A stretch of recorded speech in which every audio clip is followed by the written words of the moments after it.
Ученик од второ оделение од едно од штипските училишта е во изолација. Тој по празниците не се појавил на училиште, а семејството известило дека детето ќе остане дома поради појава на COVID-19 кај еден од членовите. Наставата засега не е прекината затоа што детето не е заразено, информираат од општинскиот кризен штаб. Детето не е позитивно, туку неговиот родител. Од превентивни причини, мајката на детето одлучила, што е според законот и протоколите, детето да биде во изолација додека не излезе нејзиниот негативен тест.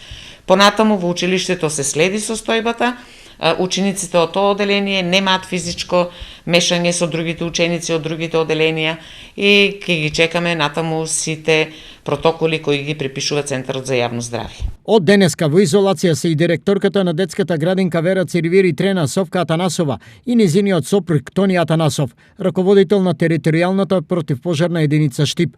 Двајцата се самоизолирале почитувајќи ги протоколите по контакт со позитивни лица.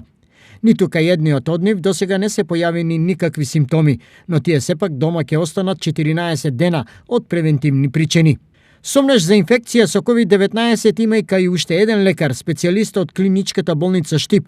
Тој во моментов е на испитување во Скопје. Ги очекуваме резултатите од испитувањето, за потоа да кажеме дали нашиот колега е заразен или не од COVID-19. Конкретна информација за ова очекуваме во текот на утрешниот ден, информираат од менаџментот на Штипската клиничка болница. Во меѓувреме, во изолација се 7 здравствени работници од оваа болница. Тоа се еден доктор, 2 медицински сестри и еден болничар. На инфективното оделение хоспитализирани се 40 позитивни и 9 сомнителни пациенти на COVID-19. Од медицинскиот персонал имаме 4 позитивни лица. Дополнуваат во својата информација за телевизија Стар од клиничката болница Штип.